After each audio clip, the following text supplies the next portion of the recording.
Good afternoon, Eights. Mr.Westra here with Half Brother reading number 5. Today we're going to be reading pages 37 to page 49. And you'll remember the last time we read, Ben and his mom and dad, Richard and Sarah and Zan, were on their way to a party at the Godwin's house. And Mr. Godwin is Richard's boss at the university.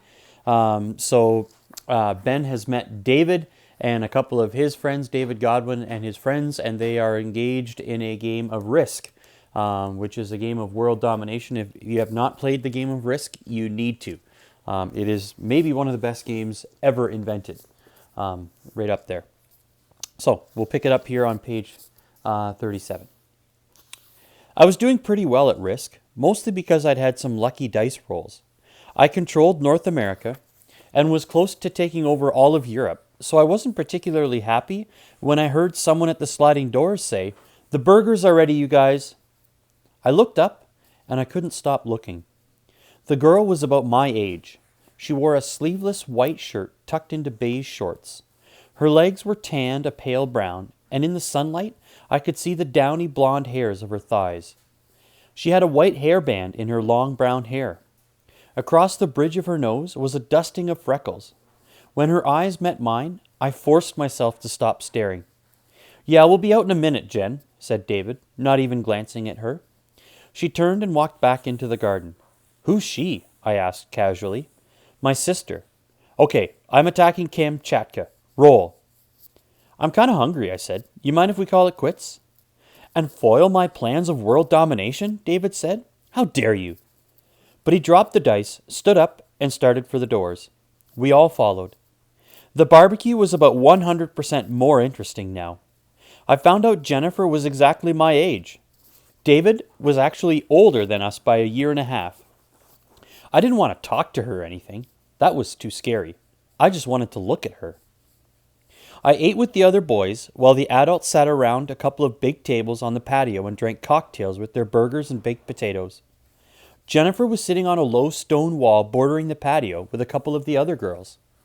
After dinner, Mom came over with Zan and asked me to hold him for a while. "Do I have to?" I whispered. I felt myself starting to blush. Things were going well with these other guys, and I didn't want them to think I was a freak or a sissy. Mom just gave me a look and put Zan into my arms. And then all the guys were looking at him and asking questions. "So he's going to talk?" said David. "Well, not exactly," I said. "Chimps can't talk, but he can learn ASL, American Sign Language." "That's pretty wild," said Hugh. "Talking with a chimp." What'll they talk about?" Evan asked. David snorted into his pop. "Give me another freaking banana, and make it quick." Stuff like that. "Are you going to help teach him?" Hugh asked. "Yeah, sure. He's part of the family now." Suddenly, I felt proud to be holding him, and to know so much about chimps. "Can I hold him?" Startled, I looked over and saw Jennifer beside me. "Oh, hey, yeah, sure, hi, yeah, hey," I said idiotically. "Yeah, sure." Carefully, I transferred Zan into her slender, waiting arms. "Oh my gosh, he's so adorable," she said. "How old is he?" "Just under 6 weeks." She was wearing some kind of perfume. It smelled like the incense Mum burned in the house sometimes. Sandalwood. I wanted to breathe it forever. "So, is he like your pet?" "More like my baby brother," I said, surprising myself. "That is so cool." "He's pretty cool, yeah." Zan seemed to like her too. He nuzzled right up against her breasts. She caught me looking and gave a little embarrassed laugh. "So are you going to Windermere next year?" she asked me. I shook my head. "Do you go there?"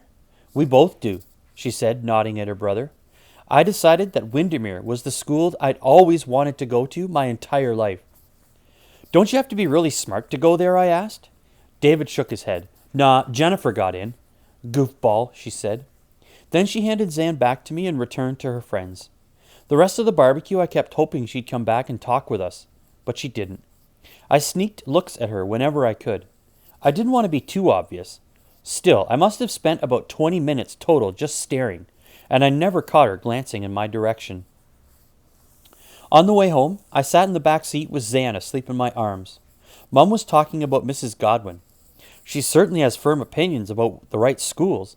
She kept telling me Ben should go to Windermere University School. She looked over at Dad. like she was expecting him to snort and shake his head and say how ridiculous that idea was. It's not such a bad idea, Dad said. We probably should have put a little more thought into the schools before we moved. The local public school is perfectly fine, said Mum. Dad said, I think Ben might benefit from a more rigorous environment. The species is in the back seat, I reminded them. Mum turned around to look at me. You'd have to wear a uniform, Ben. I shrugged. That wouldn't be so bad. I'm against the whole idea of private schools, she said. But you went to a private school, I pointed out. So I should know what a breeding ground for privilege they are. You got an excellent education, Dad said. You'd put him in a private school just because the Godwin kids go? Mum asked, chin lifted. I said I'm thinking of putting him in, if it's good for him. Hey, I'm open to the idea, I said. David and his friends were cool. We'll see, said Dad. Mum shook her head and stared out the window. I looked down at Zan. Dad, what you said at the party, about how Zan might be a moron and the whole thing wouldn't work? You didn't really mean that, did you? Dad didn't reply for a second.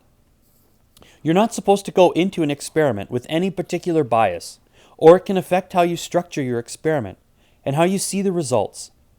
But it's impossible to be completely unbiased, Mum added. You wouldn't have embarked on it if you didn't think there was a good chance something interesting would happen. I've got to be careful with this project, though, Dad said. Some of the people in the department have their doubts. Who? I asked. All of those men around him at the party, hanging on his every word, laughing. Theo Shafter, for one, said Dad. The guy with the pipe? He thinks I'm crazy. He's probably not the only one. But they just hired you, I said. Why would they do that if they thought you were crazy?